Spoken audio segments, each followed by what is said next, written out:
Si nosotros hemos decidido seguir a Jesucristo, si nosotros hemos tomado su misma ruta, nuestra vida va a terminar junto con Él. Vamos a correr la misma suerte. Por un lado, esta parte de la Escritura nos deja ver que durante nuestra vida, pues tendremos que ir caminando por el camino de la cruz.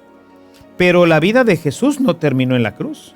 La vida de Jesús terminó en los brazos amorosos de su Padre. Hermanos, es una bendición poder saludarlos de nuevo desde nuestra aula virtual de evangelización activa. ¿En qué consiste la vida eterna? ¿Cómo es? ¿Cómo se alcanza? ¿Realmente resucitaremos algún día? ¿Cómo será nuestro cuerpo? Estas y muchas más interrogantes que estamos seguros que tú compartes con nosotros quedarán expuestas a la luz de la verdad de esta hermosa promesa que Jesús ha lanzado para todos aquellos que nos mantengamos fieles hasta la muerte. Ustedes estarán conmigo eternamente. Quédate con nosotros en esta sesión donde comenzaremos nuestro recorrido por un lugar maravilloso, en donde Jesús nos tiene reservado un lugar, el cielo. Acompáñanos.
¿Qué tal, queridos hermanos? Bienvenidos nuevamente a nuestro curso de evangelización fundamental.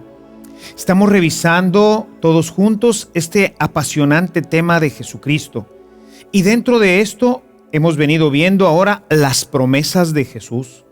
Cómo Jesús nos promete ahora vivir con nosotros. Él nos prometió que estaría con nosotros hasta el final de los tiempos. Se ha quedado en la palabra. Se ha quedado en la Eucaristía, se ha quedado con nuestros hermanos, especialmente con los más pobres. Pero no solamente nos promete estar con nosotros durante toda nuestra existencia aquí en la tierra, sino que nos promete que nosotros ahora viviremos con Él eternamente. Esta promesa de Jesús es quizás de las más esperanzadoras, porque la gente hoy especialmente pues piensa que aquí termina toda nuestra vida, toda nuestra existencia. Este tema nos va a presentar toda esta maravilla que Dios ha preparado para nosotros al final de nuestra existencia. Es que no estamos nosotros destinados a vivir eternamente aquí. Nuestra vida alcanza su plenitud en el cielo. Estamos aquí de paso. Esta no es nuestra casa. Por eso asistimos nosotros a las parroquias. La parroquia es un lugar de paso, era como un hotel en el pasado y por eso la vida de la iglesia se va realizando en las parroquias mientras estamos aquí en este mundo. Pero así como en un hotel estamos de paso, vamos caminando hacia la eternidad donde el Señor tiene preparado, como nos va a decir San Pablo, un lugar que no nos podemos ni siquiera imaginar. Dice él, no puede venir a la mente del hombre lo que Dios ha preparado en la eternidad. Y bueno, pues precisamente de eso es de lo que vamos a hablar durante esta sesión, nuestra vida en el cielo. Y ¿Con qué razón nos decía San Pablo que valía la pena pasar por 1000 dificultades en esta tierra si tenemos presente que lo que Dios nos tiene reservado en el cielo es muchísimo mejor que cualquier cosa que nosotros pudiéramos imaginar? Yo quisiera que abrieras tu Biblia en el capítulo 8 de la carta a los Romanos, en el verso 18, donde está esta imagen que nos presenta Jesús precisamente acerca de lo que nosotros esperamos en el cielo. Dice San Pablo: entiendo por lo demás que los sufrimientos del tiempo presente no pueden compararse con la gloria que un día se nos ha de manifestar, porque la creación misma espera anhelante que se manifieste lo que serán los hijos de Dios. Es decir, todo esto que ahorita vemos es una realidad solamente parcial. Ciertamente nos deja ver ya cuando uno vive esta vida en el reino, que es lo que nosotros recibimos de Jesús, podemos ya darnos cuenta de la maravilla que Dios ha preparado para el cielo. Porque si esto es solamente una mala imagen, es como ver las cosas en un mal espejo, pues podemos imaginar lo bellísimo que ha de ser la vida en el cielo. Y por eso San Pablo nos dice que, bueno, cualquier cosa que nosotros tuviéramos que vivir en este mundo, bien vale la pena si tenemos puesta nuestra mirada en el cielo, si tenemos puesta nuestra esperanza en esa casa nueva que Dios ha construido para todos nosotros. Y es que nuestro querido Jesús ha prometido llevarnos con Él al cielo para disfrutar de manera permanente y plena la vida en abundancia que ya hemos empezado a vivir desde este mundo. Hemos venido tratando, tú recuerdas, durante este curso que venimos compartiendo contigo, hemos visto cómo ya desde el capítulo 2 el Señor nos insiste continuamente en que en este mundo estamos aquí para vivir la vida y para vivirla en abundancia. Esta es la realidad que nosotros hemos recibido de Jesús. En este mundo vivimos la vida en abundancia, una vida que se asemeja, que tiene ciertos rasgos de semejanza con el cielo, pero que finalmente no tiene nada que ver con lo que Dios tiene preparado para nosotros cuando nos lleve a vivir eternamente con Él. Jesús, una de sus grandes promesas, y es en la que nos aferramos, es lo que hace que verdaderamente tenga sentido nuestra vida, es la promesa de llevarnos junto a Él. Quisiera invitarte nuevamente a que abrieras tu Biblia en el capítulo 12 de San Juan, en el verso 26. Aquí encontramos esta hermosísima promesa de Jesús que nos invita a vivir eternamente con Él en el cielo. Dice el Señor: si alguien quiere servirme, que me siga, y correrá la misma suerte que yo. Todo aquel que me sirva será honrado por mi Padre. Es decir, el Señor, si nosotros decidimos correr la misma suerte que Él, si nosotros lo vamos a seguir, te recordarás que desde el principio decíamos que la palabra cristiano significa seguidor de Jesucristo. Es alguien que ha decidido ser su discípulo. Pues bien, si nosotros hemos decidido seguir a Jesucristo, si nosotros hemos tomado su misma ruta, nuestra vida va a terminar junto con Él. Vamos a correr la misma suerte. Por un lado, esta parte de la Escritura nos deja ver que durante nuestra vida, pues tendremos que ir caminando por el camino de la cruz. Pero la vida de Jesús no terminó en la cruz. La vida de Jesús terminó en los brazos amorosos de su Padre. Y ahí también es en donde debe de terminar nuestra propia vida. Jesús nos promete llevar a vivir junto con Él a todos los que lo hayamos seguido. Ciertamente, pues vamos viendo que el seguimiento de Jesús en algún momento no puede ser tan fácil, tan sencillo, porque estará también lleno de cruces, problemas, dificultades por ser cristiano, por abrazar plenamente la vida del reino. Sin embargo, bien vale la pena vivirlo, bien vale la pena aceptar lo que el Señor ha ido viviendo junto con nosotros. Él lo vivió primero y ahora nos invita a que nosotros también podamos vivirlo. En esta cita, Jesús no puede ser más claro en cuanto al destino que nos espera a todos los que estamos unidos a Él mediante el sol. Recuerda que lo que nos une a Él no solamente es decir Señor, Señor. Hay mucha gente que le dice Señor, Señor, y pues no hace lo que Él nos dice. No, el verdadero cristiano es el que vive unido a Él a través de la oración, a través de los sacramentos, a través de la palabra de Dios, que se esfuerce en su vida por deshacerse de todo lo que no le ayuda a crecer como cristiano, que es la parte que veíamos de la ascesis, ese esfuerzo personal que vamos haciendo para liberarnos de todo aquello que nos ata a este mundo y que no nos permite ser completamente libres. Aquellos que van siguiendo a Jesús, que se unen a Él, que lo tienen verdaderamente como Señor, no pueden esperar otra cosa sino verse redimidos, resucitados y gloriosos finalmente en el cielo. Es promesa de Jesús. San Marcos, así como los demás evangelistas, dan testimonio de que Jesús, una vez que hubo resucitado de entre los muertos, subió al cielo y ahora está sentado a la derecha del Padre. Prácticamente todos los evangelios terminan con esto. Sin embargo, quisiera que viéramos directamente hoy, para seguir fundamentando y viendo que todo esto es palabra de Dios, que nuevamente nos refiriéramos a nuestro texto sagrado. Te invito a que vayas ahora a Marcos, el Evangelio de San Marcos, el último capítulo, la última parte en donde nos habla claramente de esto que vengo hablando. Vamos ahora pues, Marcos, capítulo 16, en el verso 19. Ahí está el testimonio de la comunidad a la que escribe San Marcos, en donde queda realmente claro que Jesús ha resucitado y que está en el cielo esperándonos a todos nosotros. Dice: después de hablarles, el Señor Jesús fue elevado al cielo y se sentó a la derecha de Dios. Ahí está Jesús. Jesús no se quedó ni en una cruz, ni en una tumba, ni en este mundo, porque este no es el destino del hombre. Él mismo, como hombre, es el primero en resucitar y es el primero a estar en el cielo ya con una carne glorificada, y con ello es la invitación para que todos nosotros sepamos, la invitación a vivir unido a Él, para que sepamos que si vivimos como Él ha vivido, nosotros gozaremos eternamente con Él allá en el cielo. Y amados hermanos, es que Jesús tenía que irse antes que nosotros.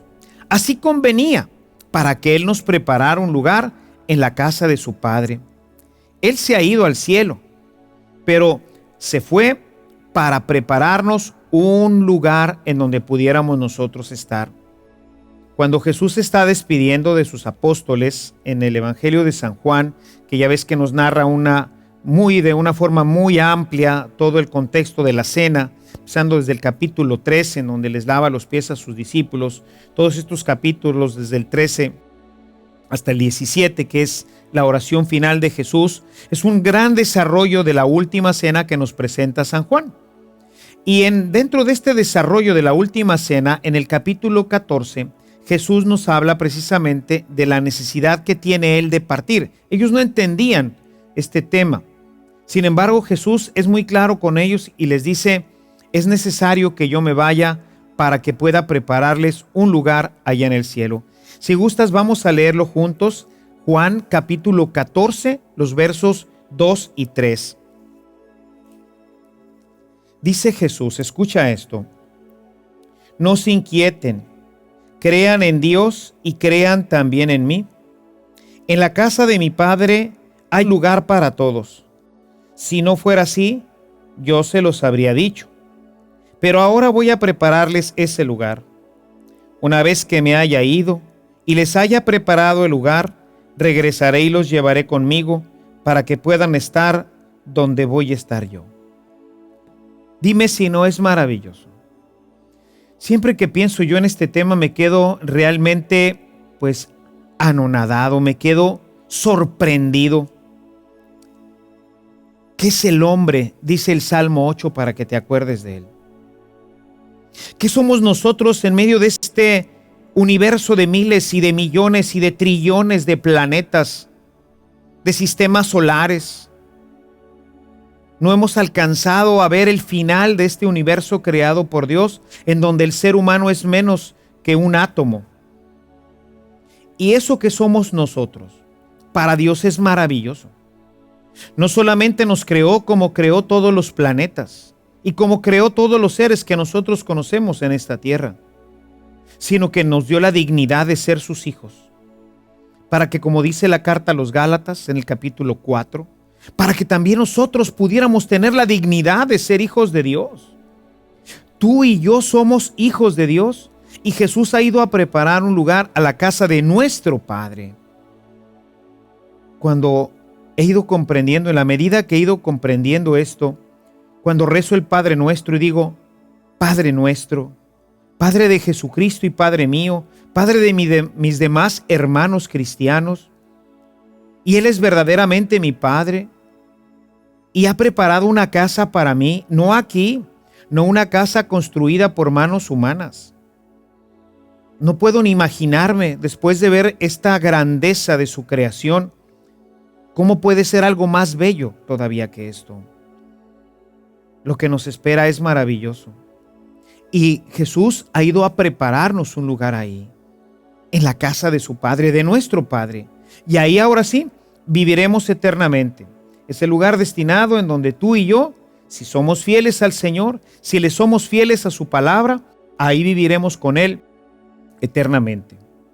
Sin embargo, me da muchas veces una gran tristeza escuchar lo que algunas personas dicen sobre esto. Por ejemplo, los testigos de Jehová, esta secta que no es ni siquiera cristiana, ellos equivocadamente, porque hacen una lectura equivocada de la Sagrada Escritura, incluso como ya lo vimos anteriormente, han cambiado incluso la palabra de Dios. Ellos creen equivocadamente que el lugar en donde vamos a vivir es aquí, que este es el lugar definitivo en el que vamos a vivir, que Dios nos va a resucitar aquí en esta tierra. Y bueno, pues simplemente el pensar en ello, pues es un absurdo, ¿verdad? Que es la tierra, es un espacio completamente reducido. Imaginémonos los miles y miles y millones y millones y millones y millones y millones de seres humanos que han pasado por esta tierra y que todos van a resucitar. Porque pues no nada más van a resucitar los que murieron hace 1000 años o hace 2000 años desde que vino Jesucristo. O sea, van a resucitar todos los hombres. Va a resucitar David, Moisés.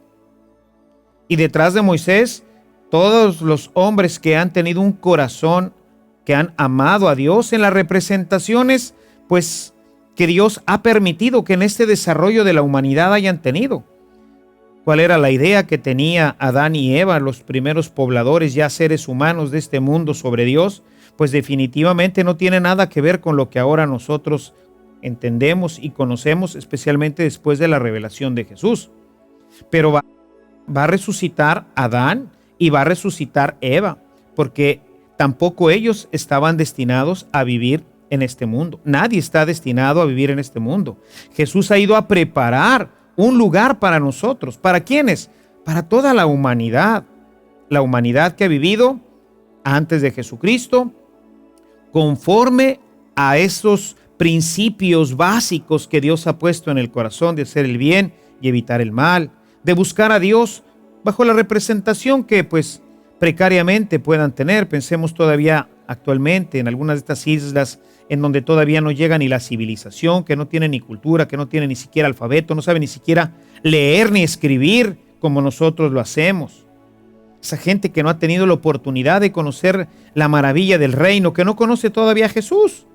Imagínate qué Dios tan terrible sería, qué imagen tan perversa podríamos nosotros tener de un Dios que crea a los hombres, no les da la posibilidad de conocer a Jesucristo y los envía al infierno, los manda lejos de Él, sin oportunidad de vivir la vida para la que fue hecho el hombre, porque no estamos hechos para este mundo.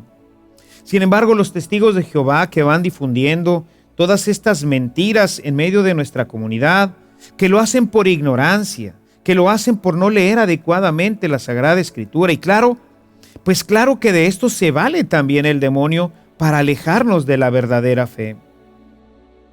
Imaginémonos este mundo en donde el Señor arroja al infierno a todos aquellos que no le conocen a través de Jesús, que no honran a Dios a través de como ellos le llaman Jehová, que ya decíamos es una forma diferente, podríamos decir equivocada, que no corresponde a lo que realmente revela Dios como su nombre. O sea, a quien no sigue esta doctrina, pues ese no tiene ya oportunidad ni de vivir en este mundo, ni de resucitar, ni de nada. Y entonces nos habla que al cielo, o sea, a ese lugar de la eternidad, este lugar del que venimos hablando, este lugar donde ni oído oyó, ni ojo vio lo que Dios tiene preparado, pues ellos, leyendo equivocadamente el Apocalipsis, ellos dicen que a ese lugar solamente van a ir 144,000 personas. Todas las demás se quedarán en la tierra, lo cual se convertirá en un lugar bonito, hermoso, en el que ya no habrá muerte ni dolor, en donde todos vamos a vivir y a ser muy felices. Ellos basan estas ideas especialmente en el capítulo 11 de Isaías, los versos del 6 al 9. Escuchemos en qué basan ellos esta equivocación tomada del Antiguo Testamento. Dice: habitará el lobo junto al cordero, la pantera se echará junto al cabrito, el ternero y el leoncillo comerán juntos y un niño pequeño cuidará de ellos. La vaca pastará con el oso, sus crías se echarán juntas, el león comerá paja como el buey. El niño de pecho jugará junto al escondite de la culebra, el recién destetado meterá la mano en la cueva de la serpiente. Nadie hará el mal ni causará daño alguno en todo mi monte santo, porque del conocimiento del Señor está llena la tierra como las aguas cubren el mar. Ciertamente este texto está referido a otra situación y bajo otro contexto. No tiene nada que ver con nuestra resurrección. Por eso cuando nosotros quizás haya llegado allá a tus manos alguno de los libros de los testigos de Jehová, nos presentan así la gente viviendo bien bonita y todos, claro, si tú te fijas, todos son así blanquitos, bonitos. Yo nunca he visto en uno así un prietito, un morenito, uno de nuestra gente, pues yo no he visto a ninguno, ¿verdad? Todos van a estar muy bonitos, se presentan así todos en las casas americanas con sus grandes jardines, sus grandes patios.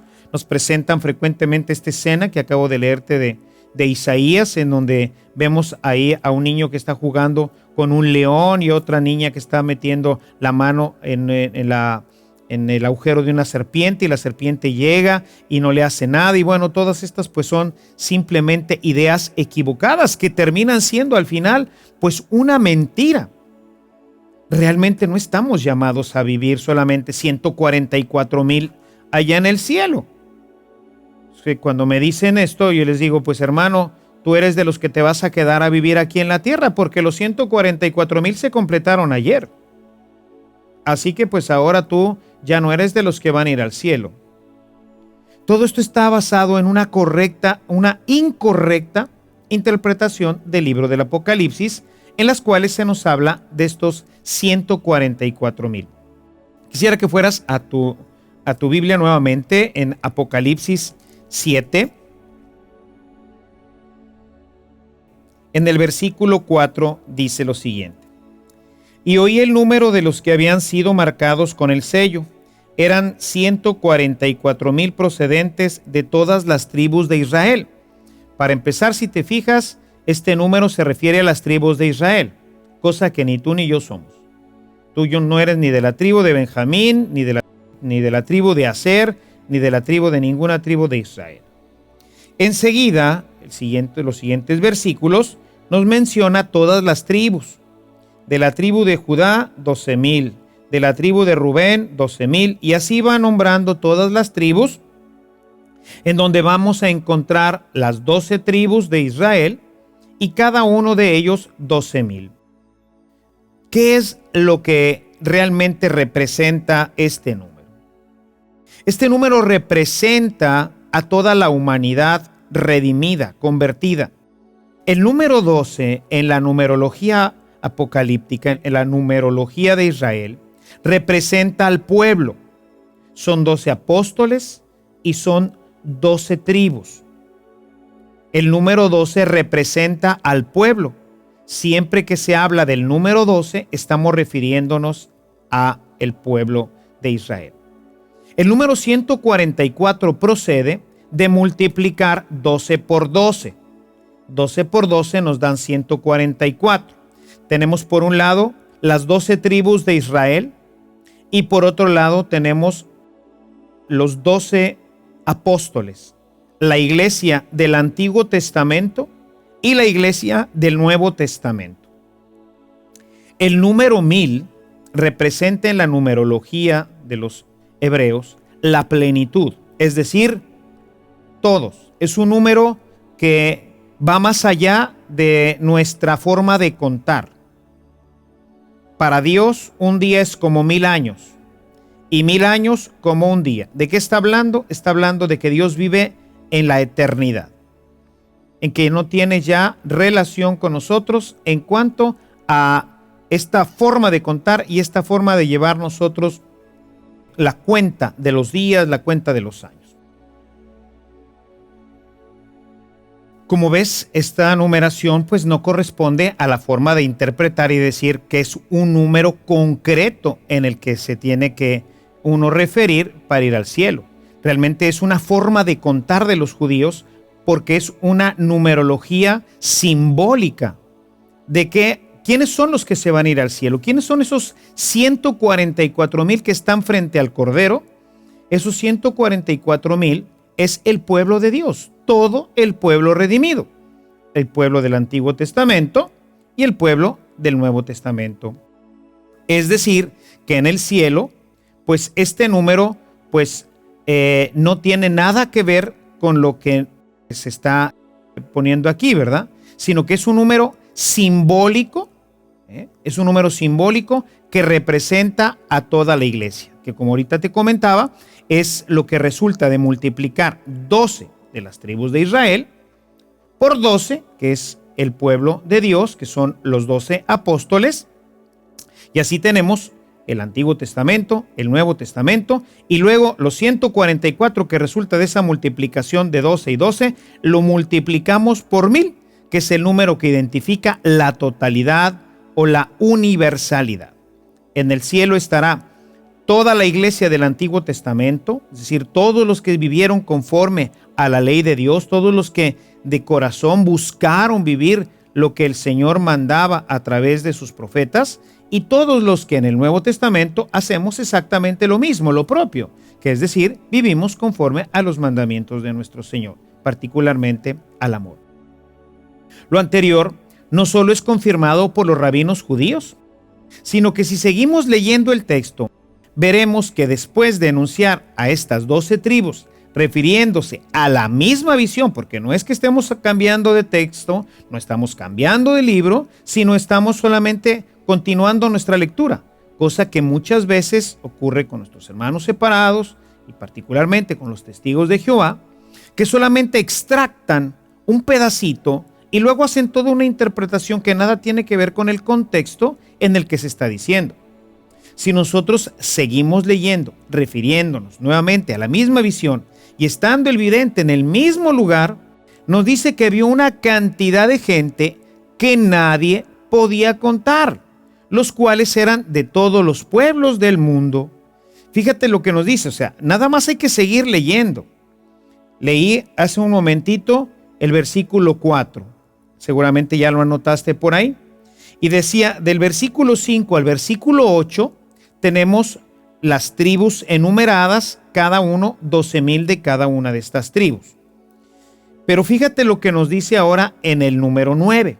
O sea, inmediatamente después de haber enumerado a las tribus, dice: después de esto miré y vi una multitud enorme que nadie podía contar, gentes de toda nación, raza, pueblo y lengua. Estaban de pie ante el trono y ante el Cordero, vestían de blanco, llevaban palmas en las manos y clamaban con fuerte voz diciendo: a nuestro Dios que está sentado en el trono y al Cordero se debe la salvación.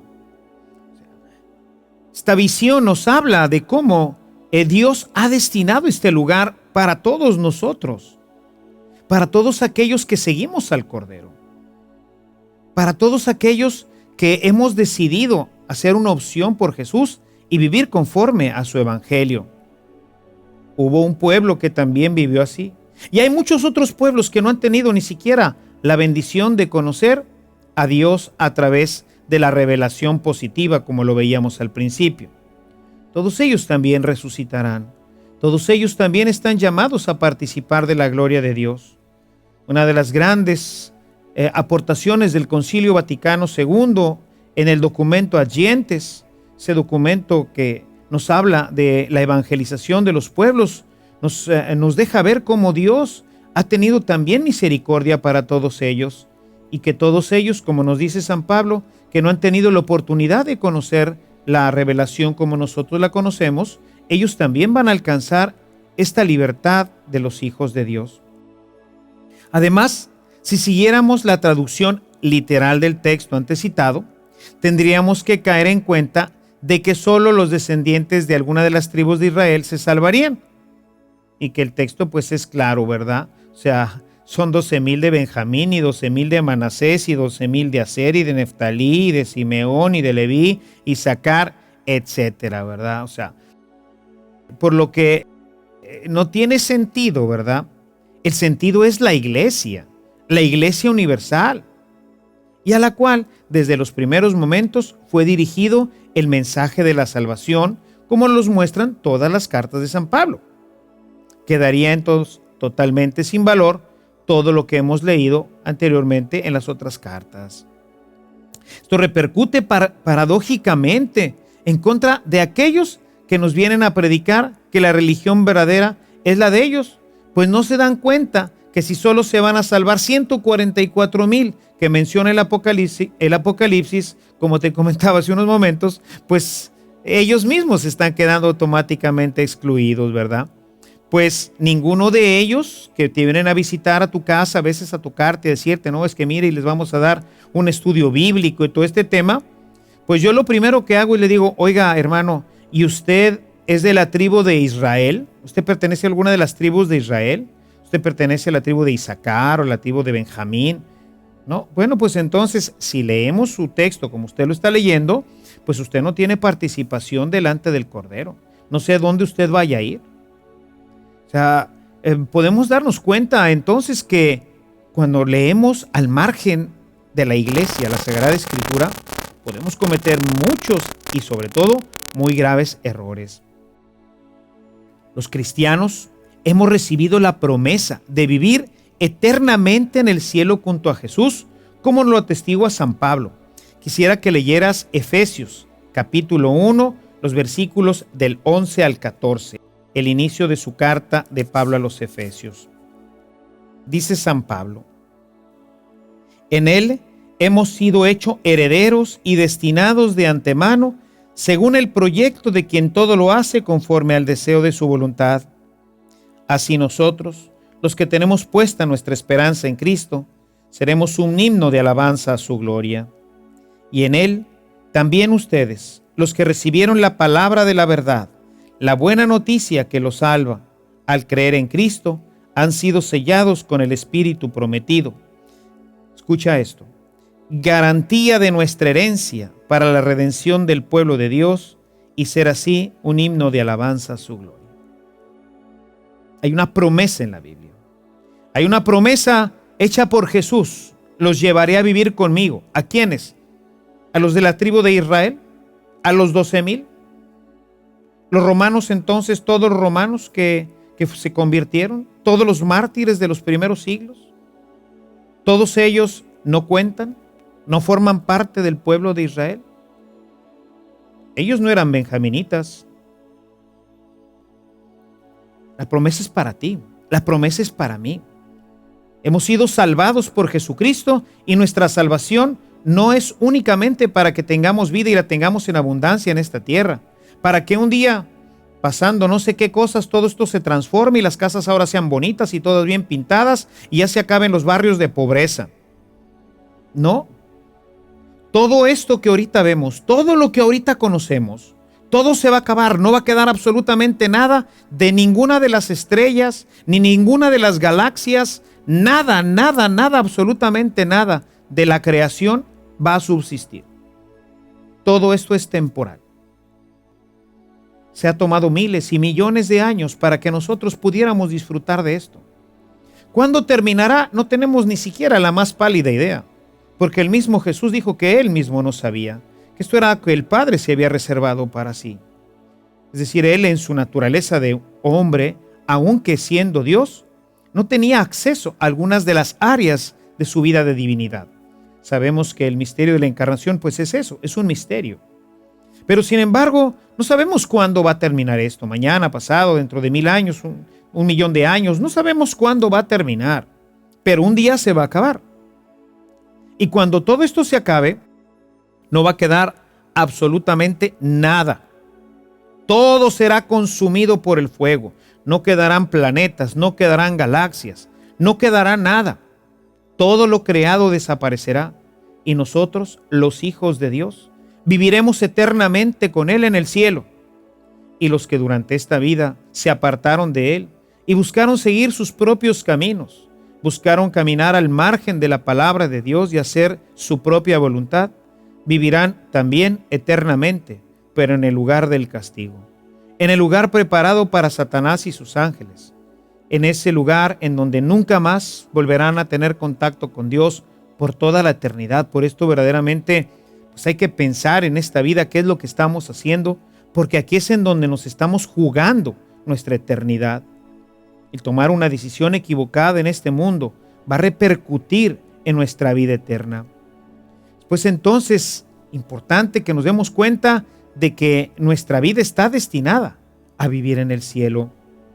Nosotros, los que hemos sido sellados con el Espíritu Santo, que es el sello que hemos recibido en el momento de nuestro bautismo y que hace referencia directamente aquí en el Apocalipsis, todos nosotros vamos a recibir la misma herencia que Jesús. Él se fue al Padre, goza de Él, vive con Él eternamente. Bueno, pues nosotros que hemos recibido también esta misma herencia, vamos a participar también del cielo, como Él ya lo prometió. Estarán conmigo allá en el lugar al que yo voy a ir a prepararles. Estamos, queridos hermanos, mi querido hermano, hermana, que estás participando de este curso, estamos destinados a vivir eternamente con Él. Todos los que hemos participado en este mundo, como ya lo atestigua San Pablo en su carta a los Romanos, todos nosotros estamos destinados a participar eternamente con Él. Este mismo Espíritu nos da la certeza, este Espíritu Santo que Dios ha puesto en nuestro corazón, con el cual hemos sido sellados, con el cual hemos sido marcados, nos da la certeza de que estamos llamados a vivir con Dios por toda la eternidad. San Pablo nos dice que este Espíritu son las arras que hemos recibido. ¿Qué son las arras? Es quizás pues la idea más clara que tenemos ahorita pues es en los matrimonios, en donde el esposo le da pues un puñito de monedas, ¿verdad? Es un signo de que él va a estar al pendiente de todas las necesidades. Es así solamente un signo de que él estará pues todo el tiempo proveyendo. Bueno, pues así también Dios nos ha dado el Espíritu que atestigua que somos hijos de Dios. Ahorita vemos las cosas del cielo aquí en la tierra, dice San Pablo, como en un mal espejo. No es la verdadera realidad. San Pablo en su carta a los Corintios, en el capítulo 13, los versículos 12 al 13, nos dice que hoy vemos las cosas de una manera, pues, no como son realmente, es una forma distorsionada como nosotros lo vemos. Dice: ahora vemos por medio de un espejo y oscuramente, pero un día veremos cara a cara. Ahora conozco imperfectamente, pero un día conoceré como Dios mismo me conoce. Ahora permanecen tres cosas: la fe, la esperanza, el amor, pero la más excelente de todas es la caridad, que es la forma como vivimos aquí y como viviremos allá. La fe se va a acabar, ¿por qué? Porque ya no necesitamos fe, ahora lo vamos a ver. Ya no vamos a necesitar la esperanza porque lo que esperábamos ya lo recibimos. Lo único que viviremos en el cielo es el amor. Ahí nos amaremos eternamente y de una manera plena y perfecta. Estas arras, pues, son el signo eficaz de la promesa que va haciendo realidad en nosotros al participar de la vida en abundancia. La medida en que nosotros vamos participando de la vida en abundancia, nuestra vida en este mundo se va haciendo plena y es una idea, es un mal espejo, se parece a, pero no es todavía. Pero ya nos da a entender cuando nosotros vivimos la plenitud de su espíritu, su alegría, su paz, su gozo, la armonía que hay dentro de nuestro corazón, cómo nuestras relaciones con los demás se hacen plenas, perfectas, relaciones que nos dan vida. Bueno, esas son las arras. Es algo que nos indica cómo va a ser nuestra vida al final. Por lo tanto, quienes en esta vida rechazan la vida en abundancia, quienes se alejan del Evangelio, quienes se alejan de Jesús, están tomando la peor decisión de toda su vida, porque están en realidad no solo rechazando la oportunidad de ser felices en esta tierra, sino que están rechazando la vida que Jesús nos ha prometido en el cielo. Es una vida maravillosa, es perfecta, es una vida que se prolonga. La vida en el cielo es una prolongación de nuestra vida. Mira lo que nos dice San Pablo en su carta a los Efesios, capítulo 5, los versículos del 3 al 5. Dice San Pablo: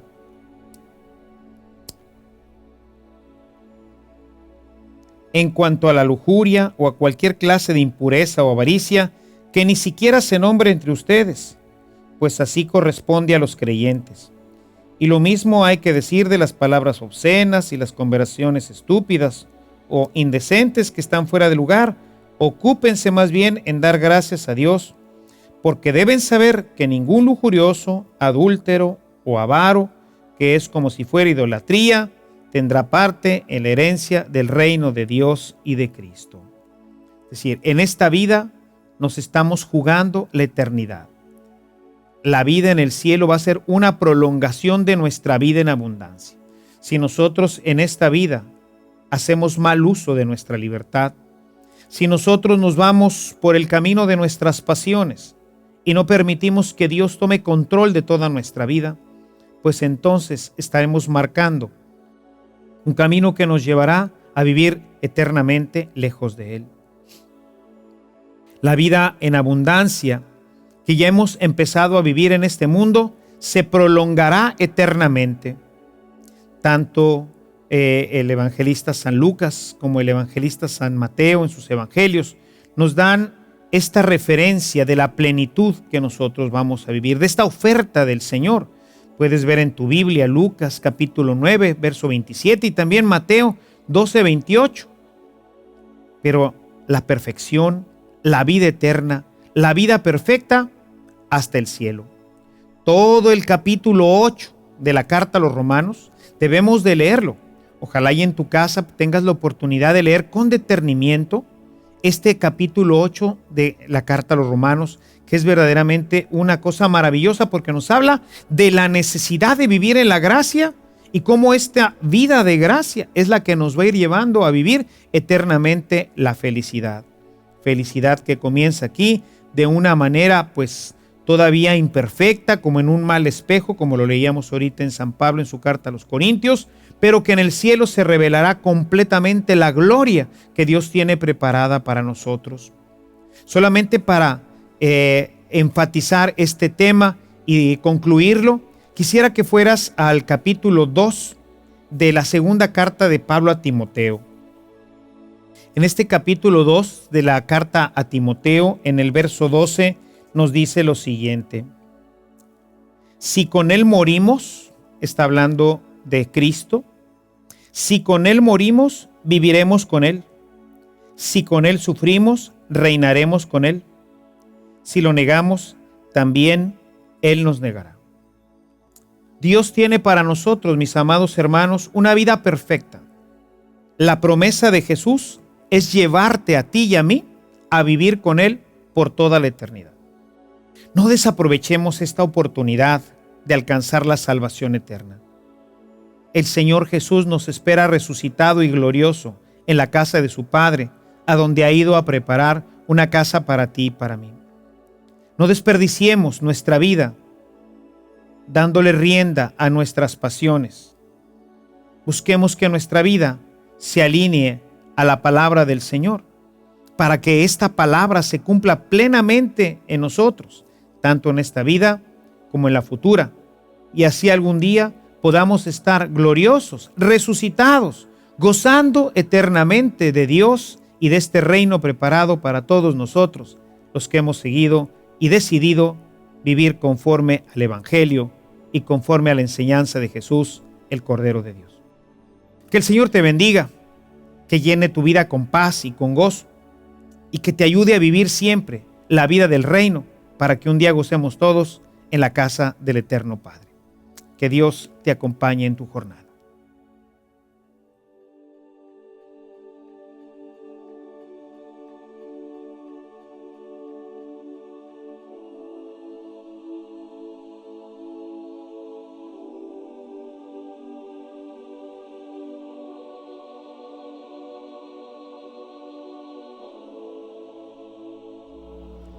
Gracias por continuar con nosotros. En nuestra próxima sesión profundizaremos en el misterio de la resurrección. Hasta entonces.